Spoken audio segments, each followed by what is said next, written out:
Thank you. Thanks so much.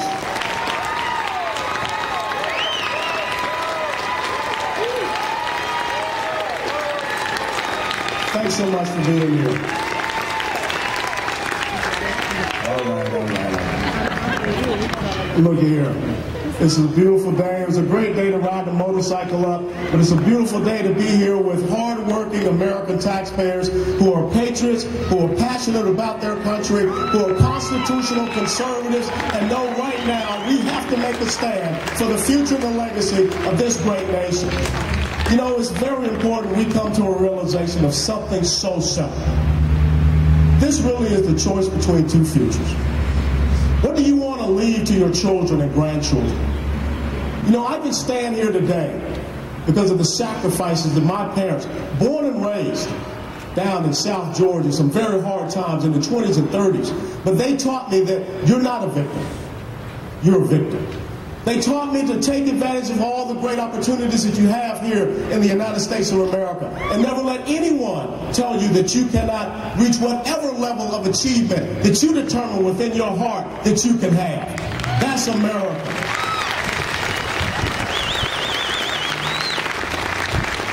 But we have to draw the contrast. Because there are some people here today, they don't understand that American dream. They don't understand what I call equality of opportunity. They believe in an equality of achievement. They believe in telling the individual American citizen just what you can do and how far you can go. They don't know about how you unleash the entrepreneurial spirit of the American citizen so that we can get these closed storefronts open, so that we can get people back working, as Dick Morris just talked about. It is not about economic dependency. It's about economic freedom. It's about allowing each and every American or anyone that comes to this country to do exactly what they have always done, live out the American dream.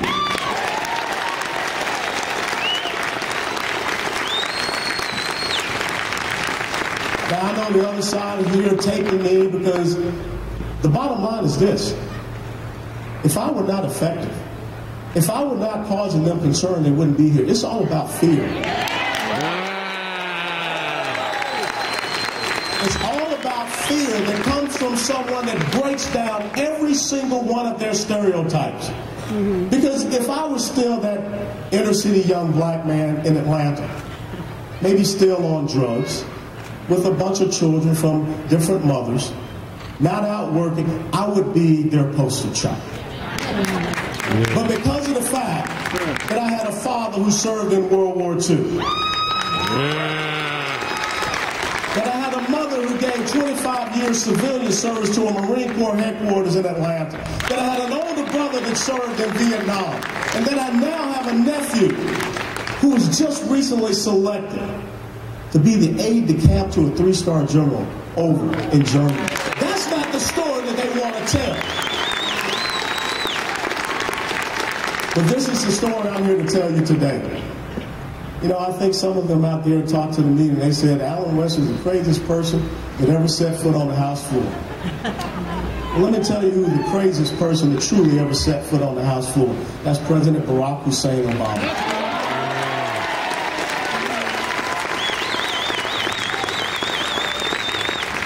And you can repeat that and you can put it on tape, because I'm going to break it down to you. Because if you think that $5 trillion more debt than from George Washington to Bill Clinton isn't insane, I don't know how to help you. $5 trillion in new debt in 3 months and 3 years, that is unconscionable. That is, as he said, speaking about previous President George W. Bush, that's unpatriotic. That is absolutely crazy. 4 straight years of trillion-dollar-plus deficits, 1.42 trillion, 1.29 trillion, 1.3 trillion, and an estimation for 1.33 trillion this year. That's crazy.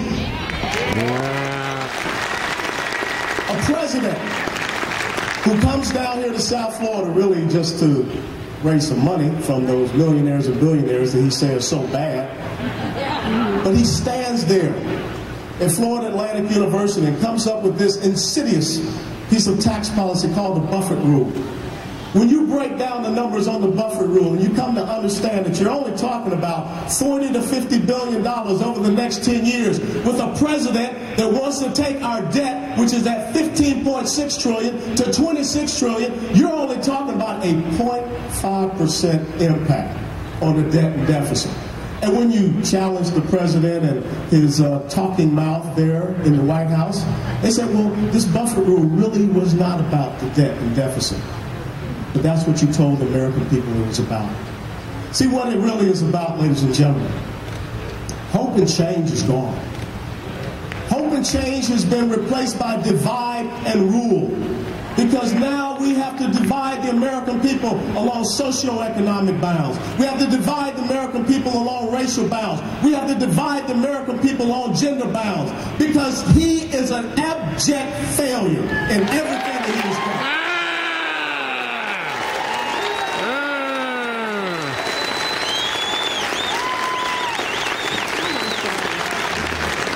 If the president was, as the other side says, the most brilliant man the world has ever known, then he could have very simply gone back and done a little research like I did about capital gains taxes. How back in the early 1970s, we started to take capital gains taxes down from 28% to where they are now, 15%. And you've seen revenues increase. You've seen investment grow in the United States of America. It's a historical fact. If you raise capital gains taxes, production, manufacturing, investment in the United States of America goes away. If he wants to take capital gains taxes from 15% to 30%, he's going to destroy the free market and the private sector in the United States of America. And so my message very simple, as I look into this camera, please send this message to President Obama.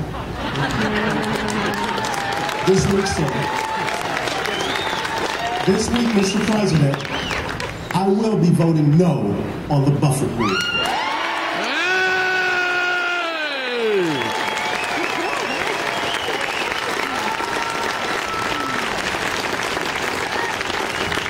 It is not just capital gains taxes. It's a president that does not understand that here in South Florida, many of our seniors live off of dividends.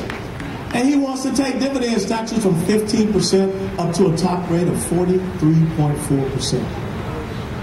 It is not about a president that obviously, when he's hanging out with his millionaire and billionaire friends, perhaps he should go out in west part of Palm Beach County, or Martin County, or up in St. Lucie County, and talk to the farmers, talk to the ranchers, and ask them, what does taking death taxes from 35% to 55% do to them? What does taking the bottom level from $5 million down to $1 million do to them? It destroys the ability to pass on to subsequent generations that simple thing that so many Americans have done, created something, a farm, a business, or what have you. It is not about him understanding the empowerment of the individual. It's about him desiring to enslave the individual. It is just the same. If you read, and this is your homework for this week, and I'll be checking on you to see if you did. There's a simple little essay written by a French economist by the name of Frédéric Bastiat. And you know, my little liberal chucklehead friends over here, they don't read that stuff. But Frédéric Bastiat wrote a pamphlet, an essay, 55 pages. So, you know, for a guy from Georgia, University of Tennessee graduate, it's just the right length. It's called The Law. And it talks about what the roles and the responsibilities truly are for government. And what is happening in America is exactly what Bastiat wrote about in the 1800s. It is legal plunder. It is legal plunder that is based upon misplaced benevolence and philanthropy coming from a government that does not understand one simple thing. The more that you give out, the more you will make people dependent. It's just the same as Alexis de Tocqueville talked about. The American public will collapse once Congress realizes that they can bribe the public by using the public's treasury. That's all that is happening. He will give free health care. He will give free education. There are plenty of people out there with free Obama phones right now. Last Thursday, one of the most incredible things that happened. A drug dealer in Boston, Massachusetts that was arrested tried to use his electronic benefits transfer card, that little government debit card that comes from the SNAP program, to file his bail. This is what is happening in America. This is what we cannot allow to happen in America.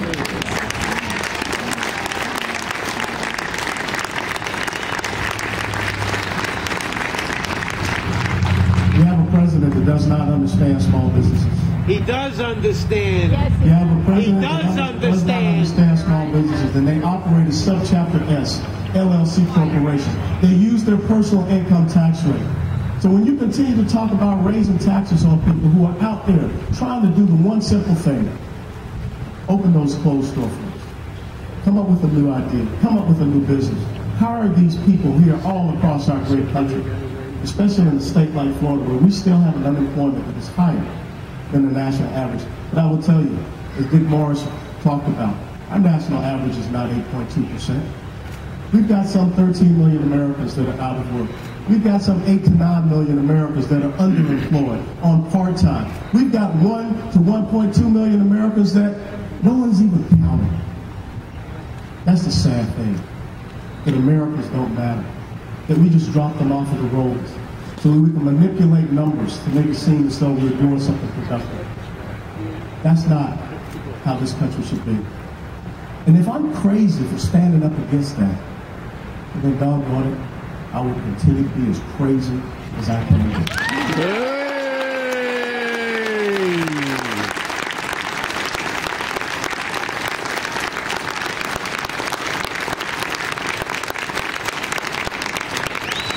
A week ago, on Monday, the president circumvented the appropriations process of the United States Congress, and really he doesn't too much understand the Constitution with these co-equal branches of government and separation of powers. And, you know, as a matter of fact, I tried to send an email to him to try to explain this whole thing about judicial review. Marbury v. Madison, established in 1803, been around for 209 years. Some almost 150 cases have been seen.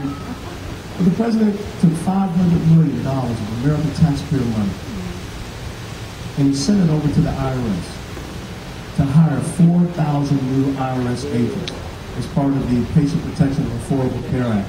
A Patient Protection and Affordable Care Act that we know is Obamacare, that you were told was only going to cost $940 billion. And now we find out the price tag is $1.76 trillion.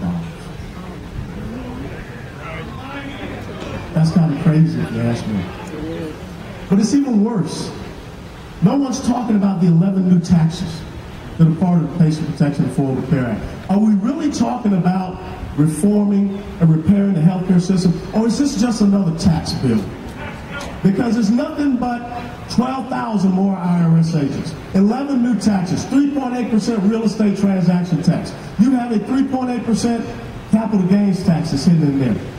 You know something that I know a lot of folks down here in South Florida like to do? They even got a tanning tax. Now, you want to talk about something that's racist. Come on. How is my son going to the tanning booth? Come on, white people. You should get mad. I tell you what, y'all seen Speaker Banner? He ain't happy about that tanning tax. Well, ladies and gentlemen, this is how insidious it is. And this is what I have to ask my friend from the other side.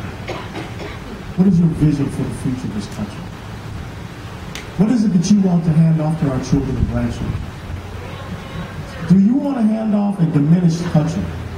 Do you want to hand off a country that goes from 16 trillion in debt to 26 trillion in debt? Do you want to hand off a country whose debt to GDP ratio right now will never be below 100%? Do you want to hand off an America that has a diminished global impact and influence? Do you want to hand off an America that will be a shadow of itself? I guess when we heard about fundamentally transforming the United States of America, now we know what that means. My challenge to you is very simple.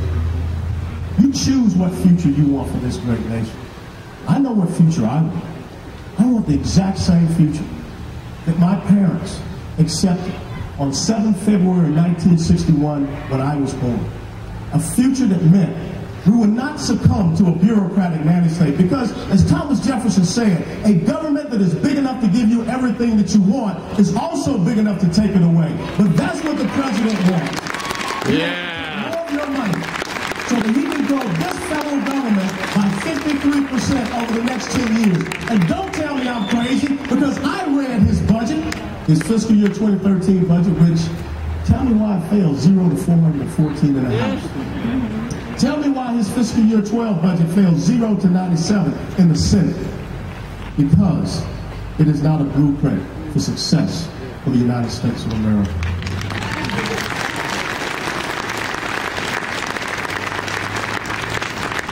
As you leave here today and you get ready to turn in your taxes, understand that next January, if we continue down this path, the largest tax increase that the United States of America has ever seen will begin in January 2013, unless you make the decision and understand what is the future you want to see. As you sit here today, do you want to be that first generation of Americans that will leave less to subsequent generations? I have to tell you very simple, it's a moral decision. If you can look at your children, if you can look at your grandchildren and bend them over the barrel and say, I'm not working so that you can have a bright future, then you will have just snapped the DNA of the American patriot. You will have just said that we will not pass on the genome of liberty, freedom, and democracy to the next generation. You will have just said that it's okay that America ends up going down the path of Portugal, Italy, Ireland, Greece, or Spain with an economic collapse that looms before us. But I want to believe that even those people that are here that think they can, you know, these guys got to be serious. They can't intimidate me. Come on. Hey. Even those people that are here that believe something different, I want to believe that between now and November the 6th, that they will look at themselves in the mirror and they'll say, I was wrong. I don't need an apology. I don't need you to come begging. And I don't hate you. I absolutely feel sorry for you. Yeah. It's pathetic.